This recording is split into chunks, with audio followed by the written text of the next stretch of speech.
Let's get the inside scoop from our inside linebacker. Things about defense from Todd. Let's break it down. All right. This is our guy, Jonah Elliss. And I'm excited about him. I think he's a pretty good talent.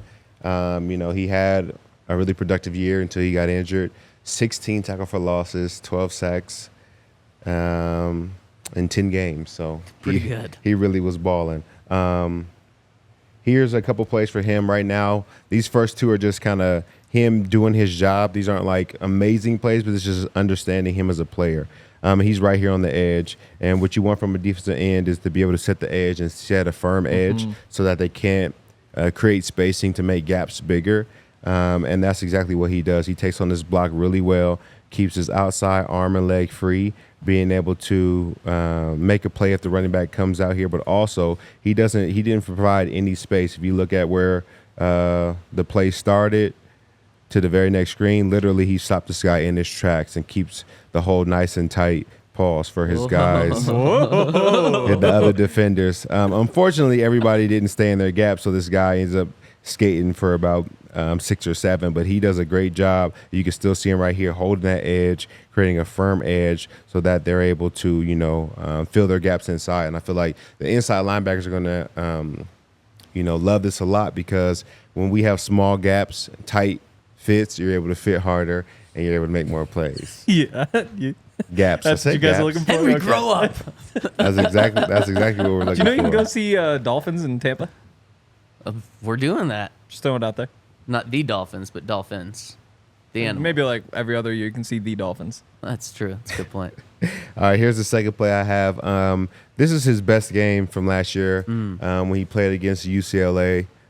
He had like 3.5 sacks. He had 5 tackles for loss and 10 tackles all in one game. So he was definitely balling. This isn't even a play he gets home on. He's out here rushing on the edge, one-on-one. He likes to get in this 2-point stance, but sometimes they bump him down, and he'll play right here inside, and they'll bring another guy to rush off the edge. So he can do both, and it's good that he's versatile for the Denver Broncos defense. But this is him getting off the edge. He has a couple moves. I know, Hank, you talked about, he said he has 3, spin, double swipe and swim, maybe? And swim. I think that's right. Maybe so. So this is him on the double swipe, rushing upfield. And he does a great job. The double swipe is basically you run, and at the same time you turn your hips, you swipe both hands across to knock down the offensive lineman's hands so you can see the offensive lineman. Yeah. Once that happens, their body kind of leans forward, they lunge.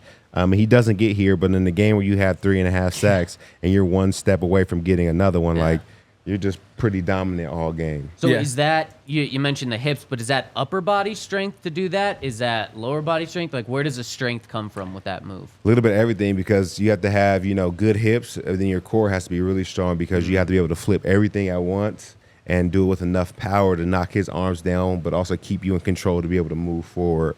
So I say hips, core, and then, of course, arms. Yep. That UCLA game is crazy, though. Yeah. Because it's like every other play, he's just a step away from getting the quarterback. Like, especially when you go into it knowing there's 3.5 sacks. Like, you start at the beginning and you get like halfway through a play and you're like, this is going to be one of the sacks. And it's not. Yeah. And you get to the next one, it's like, this is going to be a sack. It's like, that wasn't either. But he still gets so many. He's just like a step away on so many others. Yeah, he definitely had a great game. This was like phenomenal all the way through. This one is the sack. Actually, sack. This is his spin move. So we saw the double swipe. This is his spin move. He's outside on the edge in a 2-point stance. 83 was a little bit of weird for me to find on film as an outside linebacker, but I'm gonna let him rock with it.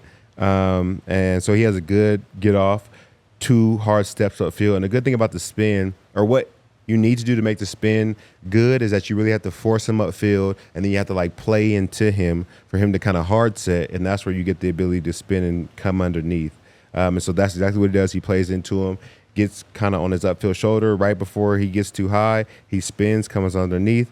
This guy's still looking for him over here, and he's rushing towards the quarterback here. Very good spin move. Wow. He ends up getting this sack, one of his 3.5 that game.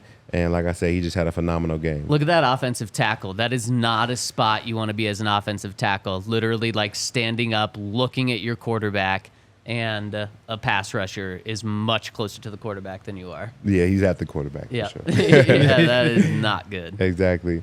All right, so we have mostly good plays. This is just one where I feel like I think he's best when he is prepared to pass rush. I wouldn't say that he's the best at like converting run to pass. You engage, and then some guys are able to, shock and shed really well to be able to get that, run blocking into a pass rush. I feel like this one he kind of expected more of a run, so he kind of sat there with the guy instead of really being ready to rush. And because of that, he kind of was sitting there eyeing the quarterback and not committed. And the quarterback ends up escaping the pocket to his side. And this is him right here, just a little bit late. Quarterback throws the ball downfield. But I just think he does a better job of just rushing. When he's rushing, he does a great job of it. Converting past the run is something that he'll have to work on and continue to get better at as a Bronco. Well, you know what? There obviously had to be downsides to his game. Or this is small. Yeah, and he wouldn't have fallen to the third round if he was just like this perfect pass rusher and what, Hank, you said one of two guys that had more than 12 sacks in the Power 5. And so I would absolutely take these small things, which are things that you have, if you want to be an every down player at that outside linebacker position, you have to improve at. But I would so much rather take a player like this, especially from what Coach Whittingham told us about how he's just a grinder and a worker. Yep. I would take these things that he needs to fix with already like 3 pass rush moves, dominant pass rush moves, than trying to take like a well-rounded player that just needs to become a much better pass rusher, because that's probably a lot harder to do. For sure. Yeah, he definitely has a lot of skills and talents. I don't think he'll be lacking much when he gets to the locker room, and the things that he needs to improve on are very improvable things, and I think he'll be able to do it, especially with Coach Whittingham talking about his work ethic. I think he'll be good in no time. Here's another sack that he had within the game. He's always on the right end, so that's his favorite spot. He's usually lined up there. And this is just a power rush. So he just kind of knows he's rushing this time and just takes this guy and drives him all the way back and ends up coming inside of the tackle, pause, to get the sack. Big pause. Big pause. So this is just one-on-one. I'm better than you. You can't block me.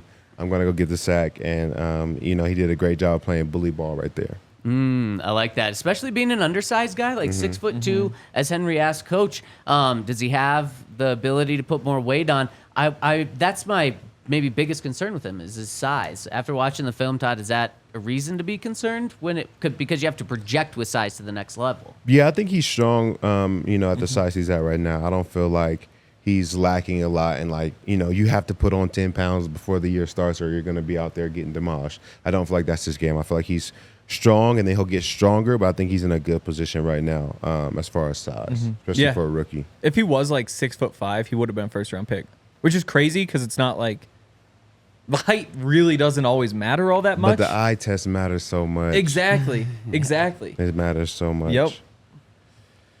All right, this was a play that he made. He made the sack right here, phenomenal play. It was 1st and 10. Next play is 2nd and 18, and literally he had back-to-back sacks. Ooh. So this is a great job of him, like situational awareness as a rusher. They tell you never want to get to the upfield shoulder of the quarterback. If you do, you have to counter, and that's exactly what he does.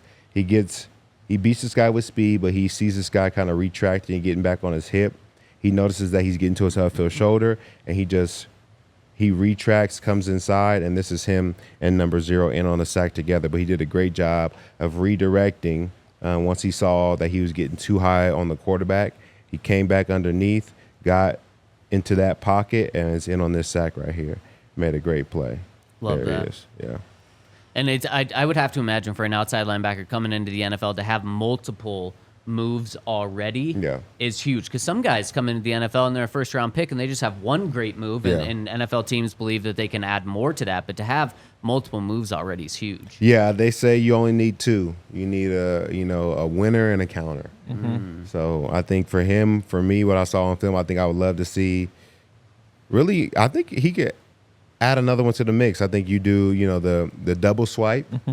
Your spin's your go-to, but your double swipe is your counter, so they never can overplay you, on the inside. And then, every now and then you hit them with a little bully right in the throat, just right at them, and you kind of keep them off balance. And I think that'll be really good, man. I think he does have some weapons, so I'm excited to see him put it all together on the field. How many moves did Vaughn have?